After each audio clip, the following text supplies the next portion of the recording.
Hello friends, welcome back to our YouTube channel. Friends, ಇವತ್ತಿನ ಈ ವಿಡಿಯೋದಲ್ಲಿ ನಾನು ಪ್ಯಾನ್ ಕಾರ್ಡ್ ಕರೆಕ್ಷನ್ ಯಾವ ಥರ ಮಾಡೋದು ಅನ್ನೋದನ್ನು ಈ ವಿಡಿಯೋದಲ್ಲಿ ಮಾಹಿತಿ ಕೊಡ್ತಾ ಇದ್ದೀನಿ. ಸ್ನೇಹಿತರೆ, 2026ನೇ ಏಪ್ರಿಲಿಂದ ಇಲ್ಲಿ ಫಾರಮಲ್ಲಿ ಸ್ವಲ್ಪ ಬದಲಾವಣೆ ಆಗಿದೆ. ಹೊಸ ಫಾರಮ್ನ ನೀವು ಡೌನ್ಲೋಡ್ ಮಾಡಿಕೊಂಡು ಫಿಲ್ ಮಾಡಿಕೊಂಡು ಮಾತ್ರ ನೀವು ಇಲ್ಲಿ ಹೊಸ ಪ್ಯಾನ್ ಕಾರ್ಡ್ ಅಥವಾ ಕರೆಕ್ಷನ್ಗೆ ಅಪ್ಲೈ ಮಾಡಬೇಕು. ಹಳೆ ಫಾರ್ಮ್ ಹಾಕಿದರೆ ಅದು ರಿಜೆಕ್ಟ್ ಆಗುತ್ತೆ. ಆದ್ದರಿಂದ ಹೊಸ ಫಾರ್ಮ್ ನಿಮಗೆ ಬೇಕಂದರೆ ಟೆಲಿಗ್ರಾಮ್ ಲಿಂಕ್ ಇರುತ್ತೆ ಡಿಸ್ಕ್ರಿಪ್ಷನಲ್ಲಿ, ಅಲ್ಲಿ ಹೋಗಿಬಿಟ್ಟು ನೀವು ಡೌನ್ಲೋಡ್ ಮಾಡಿ ಅಥವಾ ಗೂಗಲಿಂದ ಕೂಡ ನೀವು ಡೌನ್ಲೋಡ್ ಮಾಡಿ. ಇಲ್ಲಿ ಚೇಂಜ್ ಕರೆಕ್ಷನ್ ಅಂತ ಇದೆ ನೋಡಿ. ನೀವು UTI ಲಾಗಿನ್ ಮಾಡಿದ ನಂತರ ಇಲ್ಲಿ PAN application request for changes or correction in PAN data ಅಂತ ಇದೆ ನೋಡಿ. ಇದ್ರ ಮೇಲೆ ಕ್ಲಿಕ್ ಮಾಡ್ಕೊಳ್ಳಿ. ಕ್ಲಿಕ್ ಆದ ಬಳಿಕ ಇಲ್ಲಿ ಫಿಸಿಕಲ್ ಮೋಡ್ ಅಂತ ನಾವು ಫಸ್ಟ್ ಸೆಲೆಕ್ಟ್ ಮಾಡ್ಕೋಬೇಕು ನೋಡಿ. ಇಲ್ಲಿ ಫಿಸಿಕಲ್ ಮೋಡ್ ಇದೆ, ಒಂದು ಡಿಜಿಟಲ್ ಪ್ರೋಸೆಸ್ ಇದೆ. ಇಲ್ಲಿ ಫಿಸಿಕಲ್ ಮೋಡ್ ಮೇಲೆ ನಾವು ಕ್ಲಿಕ್ ಮಾಡ್ಕೋಬೇಕು. ಇದನ್ನು ಟಿಕ್ ಮಾಡಿದ ನಂತರ ಪರ್ಮನೆಂಟ್ ಅಕೌಂಟ್ ನಂಬರ್, ಪಾನ್ ಕಾರ್ಡಲ್ಲಿ ಪಾನ್ ಕಾರ್ಡ್ ನಂಬರ್ ಇರುತ್ತೆ ನೋಡಿ, ಇಲ್ಲಿ ಮೆನ್ಷನ್ ಮಾಡಬೇಕು. ಇಲ್ಲಿ 2 ಬಾರಿ ಇಲ್ಲಿ ಪಾನ್ ನಂಬರ್ ಕೇಳುತ್ತೆ, ಅದನ್ನು ಟೈಪ್ ಮಾಡಿ ಬೋತ್ ಫಿಸಿಕಲ್ ಪ್ಯಾನ್ ಆ್ಯಂಡ್ ಈ ಪ್ಯಾನ್ ಮೇಲೆ ಟಿಕ್ ಮಾಡ್ಕೊಂಡು ಸಬ್ಮಿಟ್ ಮಾಡ್ಕೋಬೇಕು. ನೇಮ್ ಕರೆಕ್ಷನ್ ಏನಾರ ಇದ್ದರೆ, ಹೆಸರಲ್ಲಿ ಏನಾರ ತಿದ್ದುಪಡಿ ಇದ್ದರೆ ಅನೆಕ್ಷರ್ ಎ ಕಂಪಲ್ಸರಿ ಹಾಕಬೇಕು ಆಧಾರ್ ಕಾರ್ಡ್ ಜೊತೆಗೆ ಮತ್ತು ಡೇಟ್ ಆಫ್ ಬರ್ತ್ ಪ್ರೂಫ್ ಜೊತೆಗೆ. ಡೇಟ್ ಆಫ್ ಬರ್ತ್ ಪ್ರೂಫ್ ಕೂಡ ಇಲ್ಲಿ ಹಾಕಬೇಕು. ಡೇಟ್ ಆಫ್ ಬರ್ತ್ ಕರೆಕ್ಷನ್ ಇಲ್ಲ ಅಂದರೂ ಕೂಡ ಡಾಕ್ಯುಮೆಂಟ್ ಇಲ್ಲಿ ಹಾಕಬೇಕು.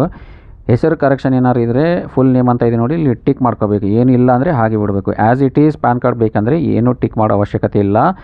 ಏನೆಲ್ಲ ಬದಲಾವಣೆ ಆಗಬೇಕು, ಡೇಟ್ ಆಫ್ ಬರ್ತ್ ಏನಾರು ಚೇಂಜಸ್ ಆಗಿದ್ದರೆ ಇಲ್ಲಿ ಟಿಕ್ ಮಾಡ್ಕೊಳ್ಳೇಬೇಕು. ಟಿಕ್ ಮಾಡಲಿಲ್ಲ ಅಂದರೆ ಕರೆಕ್ಷನ್ ಆಗಲ್ಲ. ಆದ್ದರಿಂದ ಹೆಸರು ಏನಾರು ಚೇಂಜ್ ಇದ್ದರೆ ಅದು ಟಿಕ್ ಮಾಡಬೇಕು. ಬದಲಾವಣೆ ಕರೆಕ್ಷನ್ ಮಾಡ್ತಾ ಇದ್ದರೆ. ಕರೆಕ್ಷನ್ ಏನು ಮಾಡ್ತಾ ಇಲ್ಲ ಅಂದರೆ ಯಾವುದೇ ಟಿಕ್ಕನ್ನು ನೀವು ಚೆಕ್ ಬಾಕ್ಸನ್ನು ಟಿಕ್ ಮಾಡೋ ಅವಶ್ಯಕತೆ ಇಲ್ಲ. ಡೇಟ್ ಆಫ್ ಬರ್ತ್ ಏನಾರು ಕರೆಕ್ಷನ್ ಇದ್ದರೆ ಡೇಟ್ ಆಫ್ ಬರ್ತ್ ಬಾಕ್ಸಲ್ಲಿ ಟಿಕ್ ಮಾಡ್ಕೊಳ್ಳೇಬೇಕು. ಚೆಕ್ ಬಾಕ್ಸ್ನ ಟಿಕ್ ಮಾಡಬೇಕು. ಫಾದರ್ ನೇಮ್ ಕರೆಕ್ಷನ್ ಏನಾರು ಇದ್ದರೆ ಇಲ್ಲಿ ಚೆಕ್ ಬಾಕ್ಸ್ ಮೇಲೆ ಟಿಕ್ ಮಾಡ್ಕೋಬೇಕು. ಟಿಕ್ ಮಾಡಲಿಲ್ಲ ಅಂದರೆ ಬದಲಾವಣೆ ಆಗಲ್ಲ, ಚೇಂಜಸ್ ಆಗಲ್ಲ. ಆದ್ದರಿಂದ ನೋಡಿಕೊಂಡು ನೀವು ಏನೆಲ್ಲ ಬದಲಾವಣೆ ಆಗಬೇಕು ಆಪ್ಷನ್ ಮೇಲೆ ನೀವು ಟಿಕ್ ಮಾಡ್ಕೋಬೇಕು. ಏನು ಬದಲಾವಣೆ ಇಲ್ಲ, as it is PAN card ಬೇಕಂದರೆ ಯಾವ ಚೆಕ್ ಬಾಕ್ಸ್ನಲ್ಲೂ ನೀವು ಟಿಕ್ ಮಾಡೋ ಅವಶ್ಯಕತೆ ಇಲ್ಲ. ಡುಪ್ಲಿಕೇಟಿಗೆ ಏನಾರು ಅಪ್ಲೈ ಮಾಡ್ತಾಯಿದ್ರೆ, ಕರೆಕ್ಷನಿಗೆ ಏನಾರು ಅಪ್ಲೈ ಮಾಡ್ತಾಯಿದ್ರೆ ಕಡ್ಡಾಯವಾಗಿ ಚೆಕ್ ಬಾಕ್ಸ್ ಏನು ಚೇಂಜಸ್ ಆಗಬೇಕು ಅದ್ರ ಪಕ್ಕ ನೀವು ಟಿಕ್ ಮಾಡಲೇಬೇಕು.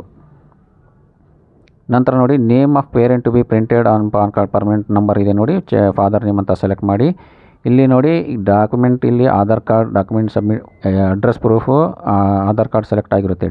ಡೇಟ್ ಆಫ್ ಬರ್ತ್ ಪ್ರೂಫಿಗೆ ಸಪ್ರೇಟಾಗಿ ನಾವು ಆಧಾರ್ ಕಾರ್ಡ್ ಬಿಟ್ಟು ಮತ್ತೆ ಬೇರೆ ಏನಾರು ಕೊಡಬೇಕು. DL ಕೊಡ್ಬೋದು ಅಥವಾ SSLC ಮಾಸ್ ಕಾರ್ಡ್ ಕೊಡ್ಬೋದು, ವೋಟರ್ ID ಕೊಡ್ಬೋದು, ಮ್ಯಾರೇಜ್ ಸರ್ಟಿಫಿಕೇಟ್ ಇದ್ದರೆ ಅದು ಕೂಡ ಕೊಡ್ಬೋದು. ಯಾವುದಾರ ಒಂದು ನಾವು ಡೇಟ್ ಆಫ್ ಬರ್ತ್ ಪ್ರೂಫಿಗೆ ಇಲ್ಲಿ ನಾವು ಡಾಕ್ಯುಮೆಂಟ್ ಹಾಕಲೇಬೇಕು. ಮುಂಚೆ ಕೇವಲ ಆಧಾರ್ ಕಾರ್ಡ್ ಇದ್ದರೆ ಸಾಕಾಗಿತ್ತು.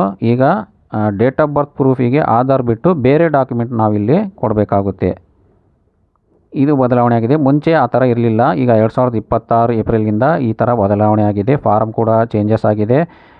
ಹೊಸ ಫಾರಮ್ನಲ್ಲೇ ನಾವು ಮ್ಯಾನ್ಯಲಾಗಿ ಪ್ರಿಂಟ್ ಡೌನ್ಲೋಡ್ ಮಾಡಿಕೊಂಡು ಫಿಲ್ ಮಾಡಿ ಸ್ಕ್ಯಾನ್ ಮಾಡಿ ಅಪ್ಲೋಡ್ ಮಾಡಬೇಕು ಹೊಸ ಫಾರಮ್ ನೋಡಿ. ಇಲ್ಲಿ ಕಾಪಿ ಆಫ್ ಪ್ಯಾನ್ ಕಾರ್ಡ್ ಕೂಡ ನಾವು ಹಾಕಬೇಕು. ಆಧಾರ್ ಕಾರ್ಡ್ ಜೊತೆಗೆ ಡೇಟ್ ಆಫ್ ಬರ್ತ್ ಪ್ರೂಫ್ ಹಾಕಬೇಕು. ನೇಮ್ ಕರೆಕ್ಷನ್ ಏನಾರ ಇದ್ದರೆ ತಿದ್ದುಪಡಿದ್ರೆ ಅನೆಕ್ಷರ್ ಎ ಹಾಕಬೇಕು. ನೇಮ್ ಕರೆಕ್ಷನ್ ಏನಿಲ್ಲ ಅಂದರೆ ಕೇವಲ ಆಧಾರ್ ಕಾರ್ಡ್ ಮತ್ತು ಡೇಟ್ ಆಫ್ ಬರ್ತ್ ಪ್ರೂಫು, ಯಾವುದಾದ್ರು ಒಂದು ಡಾಕ್ಯುಮೆಂಟ್ ಮತ್ತು ಕಾಪಿ ಆಫ್ ಪ್ಯಾನ್ ಕಾರ್ಡ್ ಇದೆಲ್ಲ ಸ್ಕ್ಯಾನ್ ಮಾಡಿ ಅಪ್ಲೋಡ್ ಮಾಡ್ಕೋಬೇಕು.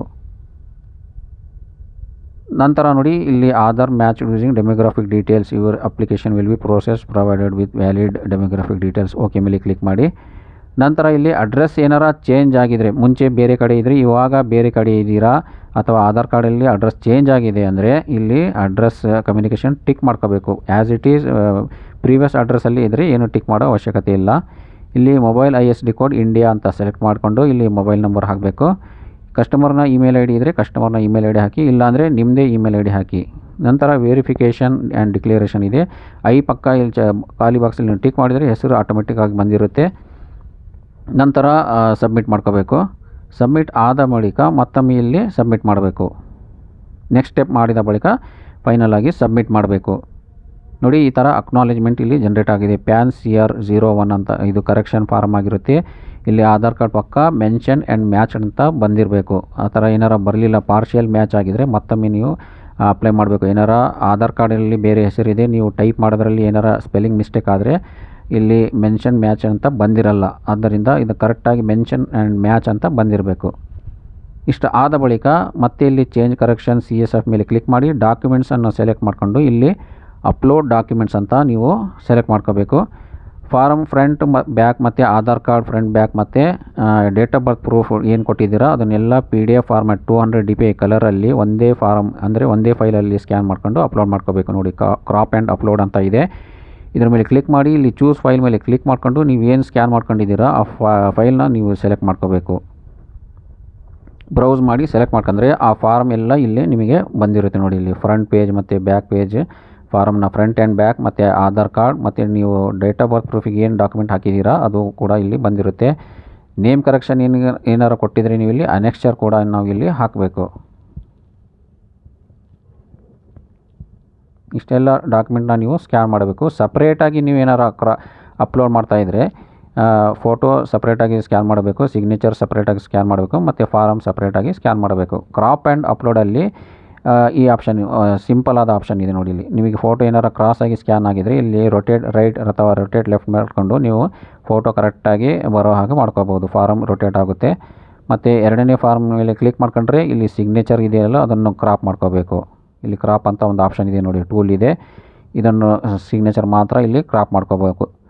ನಂತರ ಇದನ್ನು ಡ್ರ್ಯಾಗ್ ಮಾಡಿ ಇಲ್ಲಿ ಫೋಟೋ ಜಾಗದಲ್ಲಿ ಡ್ರಾಪ್ ಮಾಡಬೇಕು. ಸಿಗ್ನೇಚರ್ ಕೂಡ ಡ್ರ್ಯಾಗ್ ಮಾಡಿ ಸಿಗ್ನೇಚರ್ ಜಾಗದಲ್ಲಿ ಡ್ರಾಪ್ ಮಾಡಬೇಕು. ನಂತರ ಅಪ್ಲೋಡ್ ಮೇಲೆ ಕ್ಲಿಕ್ ಮಾಡ್ಕೊಂಡ್ರೆ ನೋಡಿ ಇಲ್ಲಿ ಈಸಿಯಾಗಿ ಸುಲಭವಾಗಿ ಇಲ್ಲಿ ಡಾಕ್ಯುಮೆಂಟ್ ಅಪ್ಲೋಡೆಡ್ ಸಕ್ಸಸ್ಫುಲಿ ಅಂತ ಬಂದಿದೆ ನೋಡಿ. ಇಷ್ಟೇ ಸ್ನೇಹಿತರೆ, ಸುಲಭವಾಗಿ ನಾವು ಕರೆಕ್ಷನ್ ಕೂಡ ಮಾಡ್ಬೋದು. ಈ ವಿಡಿಯೋ ನಿಮಗೆ ಇಷ್ಟ ಆಗಿದರೆ ಇದನ್ನು ಲೈಕ್ ಮಾಡಿ, ಬೇರೆಯವರಿಗೆ ಶೇರ್ ಮಾಡಿ ಮತ್ತು ಮುಂದೆ ಇದೇ ಥರ ಯೂಸ್ಫುಲ್ ಆದ ವೀಡಿಯೋಸ್ ನೋಡಲಿಕ್ಕೆ ಆನ್ಲೈನ್ ಹೆಲ್ಪ್ ಇನ್ ಕನ್ನಡ ಚಾನಲನ್ನು ಸಬ್ಸ್ಕ್ರೈಬ್ ಮಾಡಿಕೊಳ್ಳಿ. ಧನ್ಯವಾದಗಳು.